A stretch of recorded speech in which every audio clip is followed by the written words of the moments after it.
आज तुम जिसे वीराना कह रहे हो, कल यहाँ लोग रहना चाहेंगे लेकिन उनको रहने के लिए जगह नहीं मिलेगी।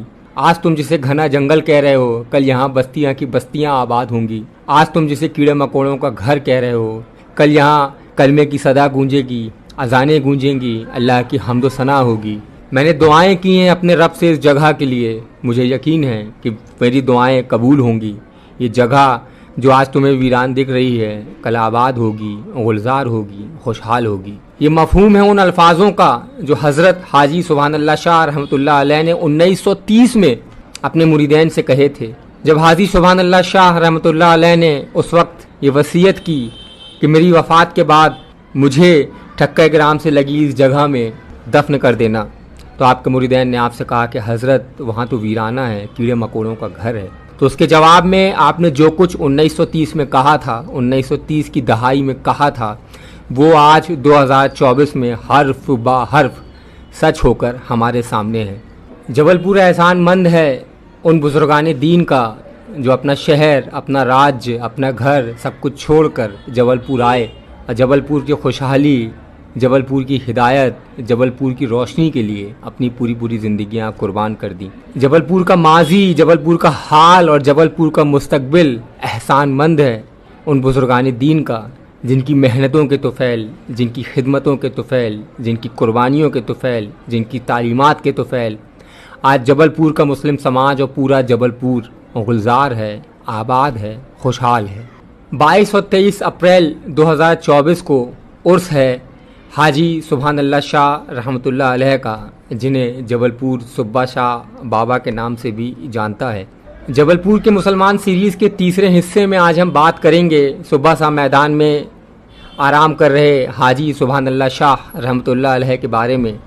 यहाँ हम बात करेंगे उनकी तालीमात के बारे में, यहाँ हम बात करेंगे उनकी सवाने हयात के बारे में। हज़रत सुभान अल्लाह शाह रहमतुल्लाह अलैह फरमाया करते थे, हमेशा मशक्क़त की रोज़ी कमाना, मशक्क़त की रोज़ी में लुत्फ़ है। आप अपने मुरीदैन से जब भी बैत लेते थे तो उन्हें नमाज की पाबंदी, हलाल और हराम की तमीज़, झूठ से परहेज़ और कुरान की हर हाल में तिलावत करने का अहद लेते थे। आप हमेशा तलकीन करते थे अपने मानने वालों को कि शरीयत की हर हाल में पाबंदी करना, ज़िंदगी को नंगेपन और फिजूल कामों से बचाना, कभी भी किसी की झूठी गवाही मत देना, नज़र, ज़ुबान और नफ्स को हमेशा काबू में रखना। आज जब उनकी तारीख़ है तो हम ख़ुद को जांचें कि हम उनकी बताई कितनी बातों पर अमल करते हैं। आज जब उनकी तारीख़ है तो हम ये अहद करें कि हम उनकी तालीमात पर हर हाल में अमल करेंगे, वरना तारीख़ें आएंगी, तारीख़ें जाएंगी, मेले लगेंगे, लोग जमा होंगे, रस्में अदा होंगी और सब अपने अपने घरों को लौट जाएंगे। हज़रत सुभान अल्लाह शाह का नाम शेख मोहम्मद सुभान था। आपके पीर साहब ने आपको सुभान अल्लाह का ख़िताब दिया था। वहीं शहर जबलपुर और उसके आसपास के ज़िलों में आप सुब्बा शाह बाबा के नाम से मशहूर हुए। आपके वालिद साहब का नाम शेख फौदी था। आपकी विलादत उत्तर प्रदेश के बनारस के एक गांव भुड़की में हुई थी। आपकी पैदाइश का साल 1853 माना जाता है। वहीं 20 मई 1938 में चांदनी चौक में आप इस दुनिया से रुखसत हुए। आपने करीब 85 साल की उम्र पाई। बचपन की तालीम अपने गांव के मुकामी मदरसे में हासिल की, जिसके बाद इल्म में आपकी दिलचस्पी देखते हुए आपके वालिद ने आपकी आगे की तालीम का इंतज़ाम किया। आपने दीनी दुनियावी दोनों उलूम में महारत हासिल की। मकामी ज़बान के साथ साथ आप उर्दू और फ़ारसी में भी महारत रखते थे। 25 साल की उम्र में आपका निकाह किया गया। आपकी बेटी भी हुई। अहलिया लंबी बीमारी के बाद इंतकाल कर गईं, जिसके बाद आपने रज़ाए इलाही की तरफ अपनी पूरी तवज्जो मरकूज़ कर ली और सफ़र पर निकल पड़े।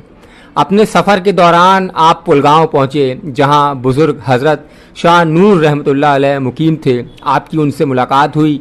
आप उनकी खिदमत में रहने लगे। काफ़ी समय साथ रहने के बाद आपने उनसे बैत की। बैत के बाद लंबे समय पीर साहब की खिदमत में रहे, जहाँ आपने मज़ीद इल्मी और रूहानी फैज़ान हासिल किया। अपने मुरीद की दिलचस्पी और मेहनत, रज़ाए इलाही का जज्बा देखकर उन्होंने आपको अपनी खिलाफत और जानशीनी अता फरमाई।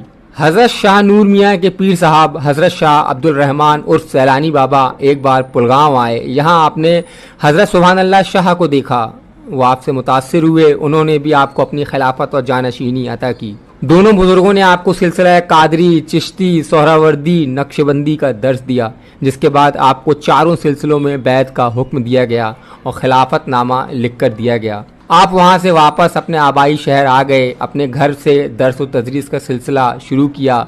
आपके फैज़ान का चर्चा पूरे बनारस में फैलने लगा, लोग आपसे मिलने आने लगे और मुरीद होने लगे। कुछ समय बाद आप पीर साहब से मिलने पुलपुर पहुँचे, जहाँ आपके पीर शाहनूर मियाँ और हज़रत शाह अब्दुल रहमान उर्फ सैलानी बाबा हज की तैयारी कर रहे थे। आप भी उनके साथ हज के लिए रवाना हो गए। मक्का मुकर्रमा में हज के बाद आप हजरात मदीना पहुँचे, जहाँ 7 साल क़याम किया और लगातार 7 हज भी किया। 7 साल के तवील क़याम के बाद आप हजरात हिंदुस्तान वापस लौटे। फिर हज़रत सुभान अल्लाह शाह अपने आबाई शहर आ गए, जहाँ दोबारा वाज़ व नसीहत का सिलसिला शुरू हो गया। कुछ अरसे बाद आपके पीर साहब ने आपको नागपुर जाने का हुक्म दिया। आप नागपुर पहुँचे, आप हज़रत ताजुद्दीन बाबा की खिदमत में हाजिर हुए। फिर कुछ वक्त बाद नागपुर में रहने वाले आपके भतीजे आपको अपने घर ले आए।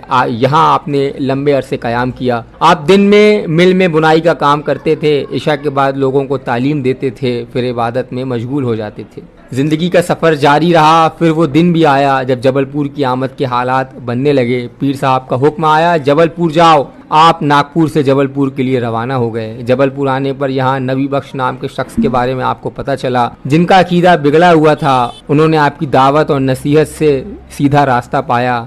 नबी बख्श आपके मुरीद हो गए। फिर कुछ सालों बाद नबी बख्श की इबादत, रियाजत और रज़ाए इलाही की फ़िक्र को देखते हुए आपने उनको अपनी खिलाफत अता की।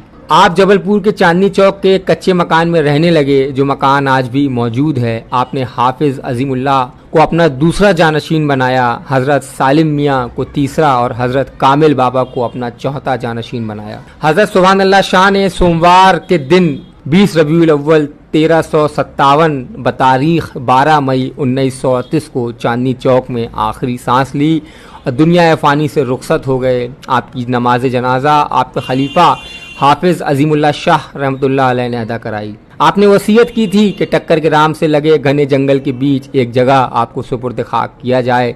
इस जगह को आपने अपनी हयात में ख़रीदा था। आपकी वसीयत के मुताबिक आपको वहाँ सुपुर्द खाक कर दिया गया। इस जगह को बाद में सुबहान बाग कहा जाने लगा और आगे चलकर ये जगह सुब्बा शाह मैदान के नाम से जानी जाने लगी। अल्लाह हम सबको अपने बुजुर्गान दीन की तालीमात पर अमल करने की तौफीक अता फ़रमाए। अल्लाह हम सबको अपने बुजुर्गान दीन की कद्र करने की तौफीक अता फ़रमाए। आमीन।